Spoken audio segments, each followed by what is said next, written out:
Kesuksesan Kabupaten Muaro Jambi dalam menyelenggarakan MTQ tahun ini menjadi bukti bahwa mutu dan kemeriahan sebuah event dapat tercapai meski dilaksanakan dengan efisiensi anggaran.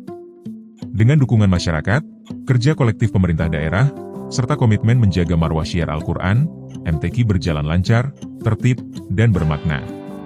Keberhasilan ini menjadi modal kuat untuk menatap MTQ 2026 dengan semangat baru lebih siap, lebih matang, dan lebih berdaya saing. Di saat yang sama, Muaro Jambi juga terus memperkuat kesiapsiagaan daerah dalam menghadapi potensi bencana, mulai dari banjir, angin kencang, hingga karhutla, melalui mitigasi berkelanjutan, edukasi publik, dan kesiapan struktur kebencanaan. Dengan spirit kolaborasi, efisiensi, dan kewaspadaan, Muaro Jambi melangkah maju, menjaga prestasi, memaksimalkan pembangunan, serta memastikan keselamatan dan kenyamanan warganya di masa depan. Simak bincang-bincang bersama Sekda Kabupaten Muaro Jambi, Budi Hartono hanya di podcast Tribun Jambi. Assalamualaikum warahmatullahi wabarakatuh, Tribuners. Bertemu lagi bersama saya Yose Mulyawan, pemimpin redaksi Tribun Jambi, dalam podcast Mojok Tribun Jambi. Tribuners, saya kembali lagi di Kabupaten Muaro Jambi, kali ini dengan Pak Sekda, Pak Sekretaris Daerah Kabupaten Muaro Jambi, Bapak Budi Hartono, atau akrab kita sapa dengan Bang Budi. Iya. Sehat-sehat Bang Budi? Alhamdulillah sehat Mas Yasyo. Alhamdulillah. Segar-segar Bang ya? Ya, tahun lalu sekolah dan lulus Bang ya? Iya, tahun lalu ikut pendidikan kepemimpinan. Kepemimpinan, ya, dan kedua. itu bahas soal tugasnya soal stunting Bang ya? Stunting juga ya. Ini mungkin nanti kita Tribuners akan ngobrol-ngobrol lagi progres dari pencegahan stuntingnya Bang ya. Okay. Nah tapi sebelum itu Tribuners, Kabupaten Muaro Jambi baru saja melaksanakan MTQ ya, tuan rumah ya Bang Budi ya. Iya. Musabaqah Tilawatil Quran tingkat Provinsi Jambi dan Kabupaten Muaro Jambi menjadi tuan rumah. Alhamdulillah berhasil dengan sukses, lancar. Kenapa begitu saya katakan? Saya mengutip dari pernyataan Bang Budi yang menyatakan bahwa MTQ kita berhasil, sukses. Kita tanya ke Bang Budi nanti seperti apa ukuran suksesnya. Silakan Bang Budi, ini MTQ kita kenapa bisa kita katakan sukses Bang Budi? Silakan. Ya. Jadi pertama saya ingin menyampaikan terima kasih nih sudah bagi kesempatan untuk menyampaikan persoalan yang ada di Kabupaten Muaro Jambi melalui forum ini begitu. Jadi kita tahu bahwa bulan yang lalu ya, tepatnya tanggal 15 sampai tanggal 23, tanggal 21 November 2025 kita dipercaya untuk menjadi tuan rumah MTQ tingkat provinsi yang ke-54. Ya. Jadi alhamdulillah semua berjalan lancar. Tidak ada satu kendala apapun dan saya berani mengatakan bahwa ini sukses. Paling tidak ada dua indikator ya. Artinya ada dua kategori. Sukses dalam penyelenggaraan dan sukses dalam prestasi begitu ya. Dalam penyelenggaraan ini kerja bareng semua. Tidak hanya pemerintah daerah, tapi juga Forkopimda, semua unsur elemen masyarakat kita libatkan semua dalam forum ini, dalam kegiatan besar ini, semua bahu-membahu sehingga dari awal persiapan kita, kemudian pelaksanaannya sampai akhir penutupan semua dapat berjalan dengan baik, gitu.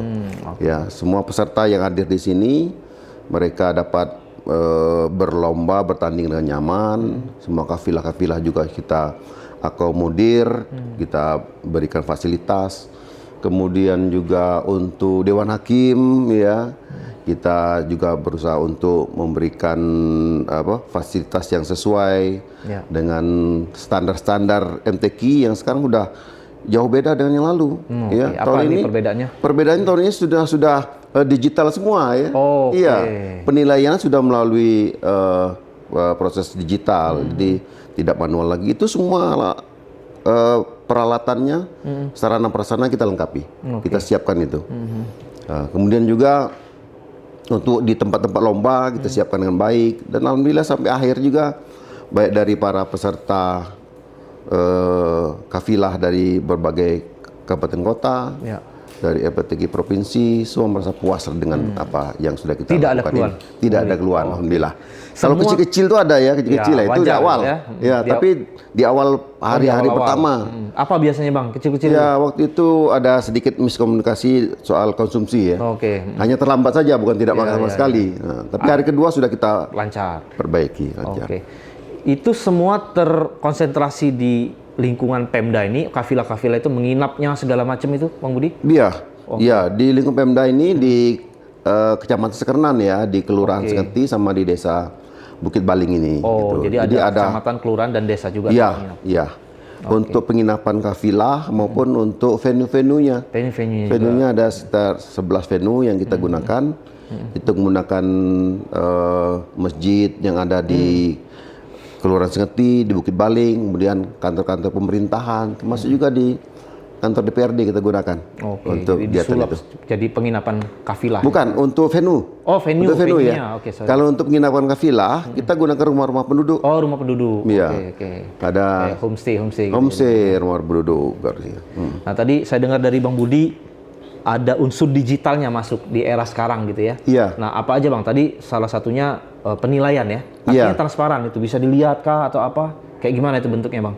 Iya, iya. Dengan digital. Iya, seperti itu. Jadi semua orang bisa melihat itu hasilnya ya. Sudah terbuka, ada transparansi di situ. Nah, dan ini memang dari LPTK provinsi yang mendorong kita. Iya. Ya. Dan ini informasinya saya dapat baru dimulai di Muaro Jambi tahun ini. Oke. Ya, jadi untuk selanjutnya memang harus seperti itu, seperti sudah diterapkan di tingkat nasional. Tingkat Jadi nasional kalau juga. Sebelumnya masih Sebelumnya paper, masih ya pakai masih apa, manual ya tulis masih manual apa. ya. Jadi Jadi udah ya ini paperless untuk mulai. meningkatkan kualitas lah ya. Iya, Karena tidak ada lagi ya tanda kutip ada permainan atau lain sebagainya. Jadi untuk meningkatkan kualitas sehingga nanti memang kafilah yang terpilih itu adalah yang terbaik gitu ya. Bisa mengangkat Provinsi Jambi ini ke tingkat nasional. Kan dia mewakili Provinsi Jambi pada akhirnya kan Bang Iya. ya? Yang pemenangnya ya. Iya, betul. Nah, dari sisi prestasi, gimana? Iya. Juara Kabupaten Dua. Jambi juara 2. Iya. Berarti bertahan dari Tahun yang lalu, sebelumnya. iya. Oke, coba Iya. bisa cerita Bang. Saya katakan ini sukses prestasi juga ya karena walaupun peringkat kita tidak naik ya, kita di awal memang sudah bertekad untuk meningkatkan menjadi juara umum. Tapi ya usaha memang sudah maksimal, Iya, tapi iya. mungkin daerah lain mungkin lebih baik ya. Saingannya di Bang? kota betul. Nomor satu ya, memang sulit di mana-mana. Itu harus Kalau kita di akui kota ya, betul. ibu kota. Tapi paling tidak kebanggaan kami ya dari sisi kualitas kita lebih baik dari tahun kemarin. Oke. Ini indikatornya kalau tahun dulu di Kerinci MTQ ke-54 itu kita yang masuk final aja baru cuma 19 finalis. Finalis. Nah, Oke. Dan tahun ini yang masuk finalnya 35 finalis. Oke, dari Iya. 19, 35. Dapat berapa apa Bang? Medali Poin itu, ya. poin.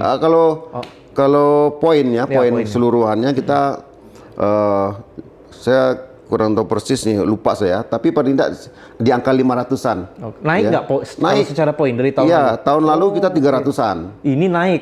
Kita Berarti naik kota tahun ini. lebih naik. Tapi kota lebih naik lagi. Gitu. Harusnya secara logika kan bisa juara umum Bang ya. Iya. Saing juga meningkatkan kualitasnya juga ya. Iya, karena kota juga mungkin lebih baik lagi Iya, ya, iya, atau persiapannya lebih apa. Tapi target kan ada mata lombanya kan Bang? Ada yang kita targetkan mata-mata lomba tertentu itu memang kita betul-betul kita berhasil menang. Ya ada kita targetkan beberapa finalis itu kan cabang-cabang lomba itu ada yang memang sesuai dengan prediksi kita, ada yang meleset juga gitu kan. Karena Dari 35 itu menang semua atau ada yang nggak menang? Enggak. Yang masuk finalis nggak ya? Enggak juga. Mas, yang 35 itu masuk finalis ya. Ya. Artinya dari penyisihan itu masuk finalis 35 orang. Lomba lagi tuh ya.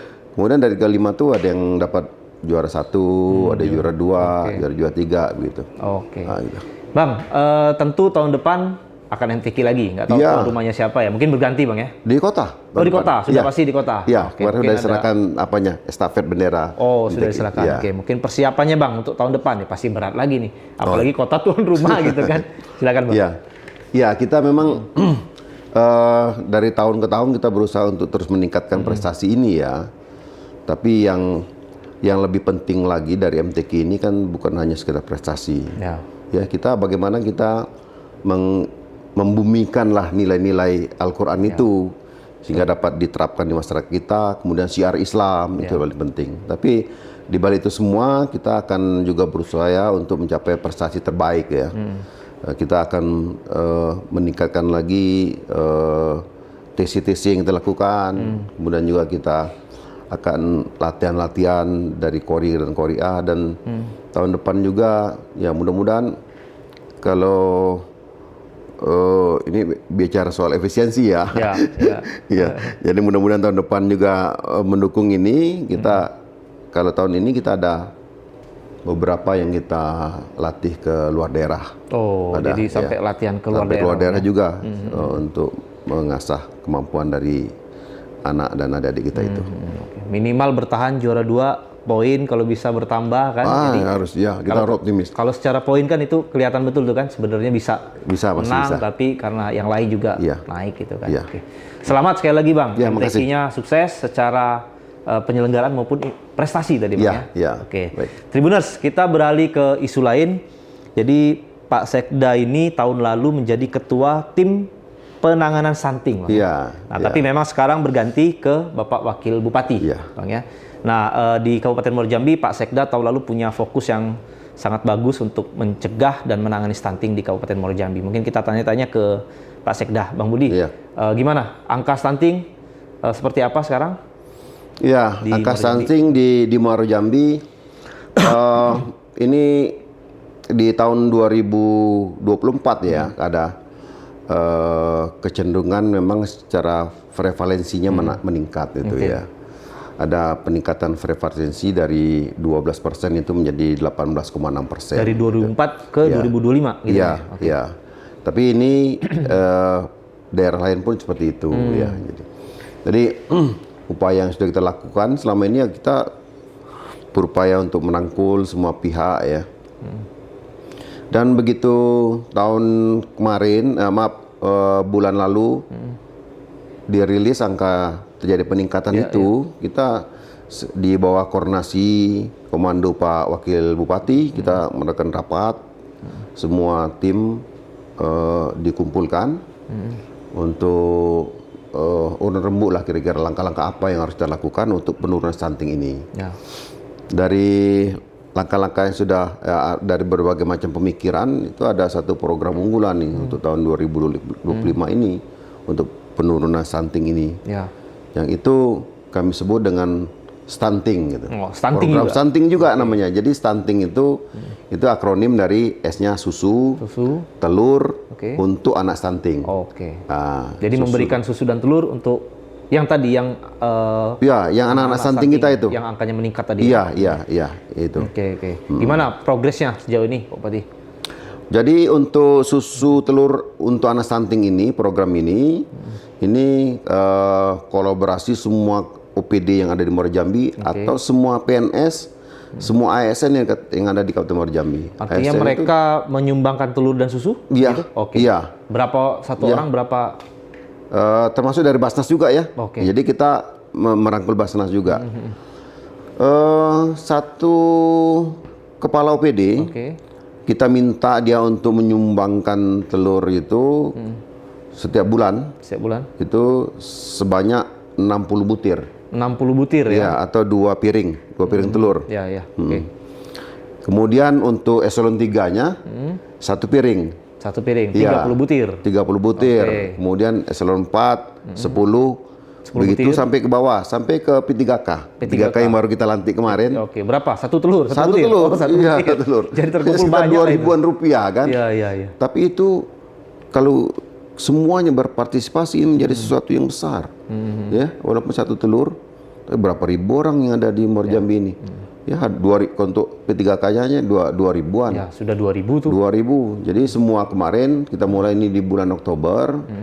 Itu setiap bulan terkumpul lah telur itu 23 ribuan. 23 ribuan butir telur. Dari kepala OPD sampai Semuanya yang ya. paling bawah Itu tadi. kita kumpulan semua dan kita distribusikan kepada anak-anak yang yang sekarang itu terdata sebagai anak stunting Oke. gitu. Ya. Itu OPD saja, ada swasta segala macam, Bang? Ya untuk ini karena ini programnya 3 bulan pertama ya, kita spesial hanya ini ya? mengundang SPD, kita mengetuk hati gitu ya. untuk kepala OPD untuk mengetuk hati PNS dengan ASN yang ada di Muaro Jambi ini dan ya, ke Basnas. Ya. Nanti ke depan kita pasti akan melibatkan juga dunia usaha ya, dari pengusaha-pengusaha kita itu. Oke. Nah, yang tahun-tahun lalu sudah pernah kita lakukan juga waktu kita adakan program Induk Semang Keluarga Miskin Ekstrem, ISKREM Bapak untuk. asuh? Iya, semacam itu, bapak asuh anak stunting. Oke. Bapak asuh gimana Bang? Jalan? Iya. Jalan masih sekarang? Iya, jalan itu masih ya? jalan ya. Jadi Satu orang menghandle satu anak kalau nggak salah. iya, itu. Iya. Masih jalan tuh Bang, Masih ya? jalan juga itu. Itu minta dari dunia usaha juga untuk Ya. terus memantau, Oke. memberikan bantuan itu. Ya, mudah-mudahan lancar Bang penanganan stuntingnya Iya, sampai mudah-mudahan akhir seperti itu. tahun dan di 2026 ya bisa Iya. bisa turun gitu Betul Bang, lagi ya. Oke. Mudah-mudahan. Oke Bang, ini kan lagi rame-rame efisiensi anggaran. Oh ya. Ya kan? Tadi Abang udah spill tahun depan MTQ persiapannya ya mudah-mudahan tidak terdampak efisiensi anggaran termasuk stunting tadi segala macam. Oke, bisa cerita Bang sejauh mana efisiensi anggaran itu terdampak di Muaro Jambi dan apa langkah-langkah dari Kabupaten Muaro Jambi? Ya. Jadi di Muaro Jambi sama dengan daerah lain ya. Hampir sama semua terdampak dengan adanya pengurangan transfer ke daerah. Ya. Ya. Muaro Jambi angkanya cukup besar. Itu lebih kurang 400 miliar. Oke, Ya. Tahun 2026 ini ya dibandingkan tahun 2025. Oke. Di tahun depan kita harus ambil langkah-langkah ini agar semua kegiatan pemerintah pembangunan bisa jalan gitu. Jadi banyak hal yang kita akan lakukan efisiensi itu. Ya, yang pertama langkah-langkah yang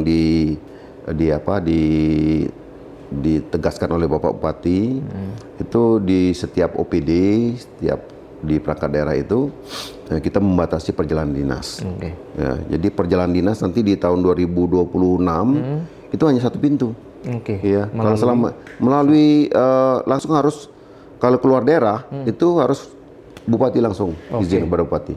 Kalau selama ini kan nggak Selama begitu. ini kan kadang kurang kontrol ya. Iya. Nah, kadang-kadang kurang kontrol di masing-masing OPD itu sehingga bisa jadi perjalanan dinas dia tidak efektif efisien tapi dia jalan. Iya. Nah, jadi untuk mencegah itu, untuk memfilter itulah kira-kira seperti itu hanya satu pintu. Jadi ngusulin Ya, berarti ya, lihat urgensinya perjalanan dinas dia. Ya. Apakah ini untuk menjemput program dari pusat atau sekedar untuk Iya, nah, itu nanti akan terfilter di situ, sehingga itu akan jadi satu efisiensi. Kemudian belanja-belanja yang seremonial ya kita sudah kita hilangkan juga ya. Kemudian juga untuk pembangunan infrastruktur di tahun depan itu kalau kita membangun langsung jalan dengan dana yang minim itu kan kita agak sedikit berat ya. Jadi Pak Bupati membuat workshop namanya. Nah ini apa? Workshop infrastruktur dan workshop pertanian di 4 wilayah di Muaro Jambi ini. Oke. Jadi workshop itu kita ada satu tempat, disiapkan di situ alat berat di situ dari PU ya. Kemudian kebutuhan-kebutuhan untuk perbaikan jalan, batu, mungkin di situ juga ada kerikil, dan sebagainya, pasir, sebagainya kan. Jadi kalau dengan dibentuk workshop seperti ini, misalnya ada jalan di Sungai Gelam rusak misalnya, itu dari workshop yang ada di situ bisa langsung action untuk perbaikan jalan itu. Jadi tidak menunggu jalan itu hancur lebur dulu, baru dibaiki. Kalau menunggu hancur rusak itu kan biayanya cukup besar ya. Tidak ada 4 workshop. Di mana aja Bang? 4? Ya, 4 workshop itu ada di daerah Sungai Gelam ada Sungai Gelam. Kemudian yang di wilayah Bahar ada Bargrup dengan Bestong. Kemudian di Jambi luar kota dan di wilayah Sekernan dan Warsebo di sini. 4 ya, Sekernan, Warsebo sini. Ya, 4. Ada. Di Kumpe ada satu juga. Kumpe. 4 ya. Ya. Sungai Gelam, Sungai Bahar. Sungai Bahar, Mestong ya. Mestong. Kemudian yang di Sekernan sini sama dia yang di Kumpe. 4 ya. Iya, 4 ya. Jadi bentuknya kayak gimana tuh Bang? Ada satu tempat atau kayak tenda situ? Enggak, bukan tenda, bangunan lah kita buat. Bangunan ya? Iya, bangunan yang alat berat itu nanti di situ. Kita termasuk pegawai nginep di situ kah? Enggak? Pegawai yang kita tugaskan di situ ada ya. Jadi kayak mes gitu ya? Iya. Nanti ke depan kita mau buat semacam UPTD di situ.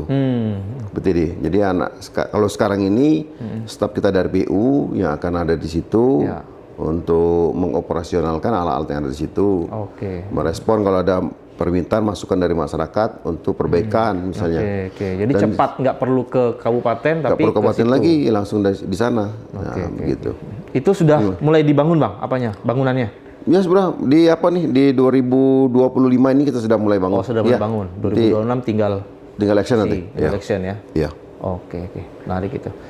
Ya, itu Tribuners soal efisiensi anggaran. Nah, mungkin terakhir ini Bang Budi, ini Aceh, Sumut, Sumbar lagi rame ya, bencana. Betul. Kemarin kita juga ngobrol-ngobrol dengan Pak Lubis, Kepala BPBD Kabupaten Muaro Jambi. Nah, kemungkinan kan ya pasti setiap tahun selalu ya Kabupaten Muaro Jambi, terutama yang di DAS, daerah aliran sungai, sudah pasti. Tapi kan ini ada satu yang cukup darurat di Aceh, Sumut dan Sumbar, dan ternyata mungkin saja kita terdampak, tapi mungkin saja tidak. Tapi setidaknya Kabupaten Muaro Jambi mungkin sudah punya rencana untuk memitigasi supaya dampaknya tidak begitu luas. Silakan Bang. Ya tadi kebetulan pagi tadi semua kepala daerah, semua Forkopimda itu dikumpulkan, dirapatkan melalui Zoom oleh Menteri Dalam Negeri. Baru tadi ya? Barusan tadi pagi.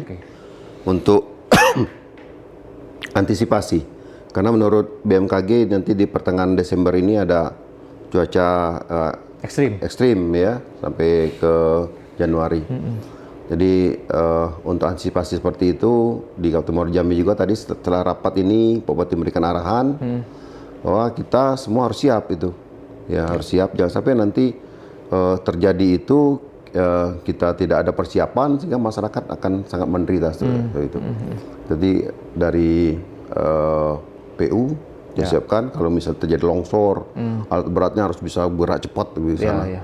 Kemudian dari dinas sosial juga untuk bantuan konsumsi, bantuan akomodasi lain kan. Kemudian dari BPBD bantu tenaga yang cepat. Cepat tanggap ya. Dan tentu dari TNI Polri juga akan bantu itu. Jadi dinas pertanian juga Bang. Dinas pertanian, kan? Iya. Itu. Jadi untuk antisipasi itu setelah rapat tadi kita bincang-bincang, kita satukan persepsi kita supaya nanti kalau toh itu terjadi di tempat kita sudah siap untuk membantu masyarakat. Oke, titik-titik rawan segala macam sudah daerah rawan sudah ada petanya. Kita memiliki peta daerah rawan bencana di Muaro Jambi ini. Oke. Berarti Pak Upati, Pak Wabub, Pak Sekda siap-siap turun tuh biasanya. Harus kan? Hadir di tengah-tengah masyarakat kayak kita betul. Di Sibolga itu bahkan kepala daerahnya terjebak gitu kan berhari-hari nggak ada sinyal, nggak ada telepon segala macam. Baik, terima kasih Bang Budi atas waktunya. Mungkin terakhir pesan-pesan kepada masyarakat untuk akhir 2025 ini sampai tahun depan ya, menjalani tahun depan dengan efisiensi anggaran lah, dengan ini ada ancaman banjir dan sebagainya. Silakan mungkin pesan-pesannya terhadap masyarakat Kabupaten Muaro Jambi. Ya, baik. Jadi saya berharap pada semua kita masyarakat Muaro Jambi kita tetap bisa selalu waspada dengan perubahan lingkungan yang perubahan cuaca yang ekstrim seperti ini. Ya. Kemudian kalau ada persoalan-persoalan yang kira-kira bisa membahayakan lingkungan, segera sampaikan kepada kami.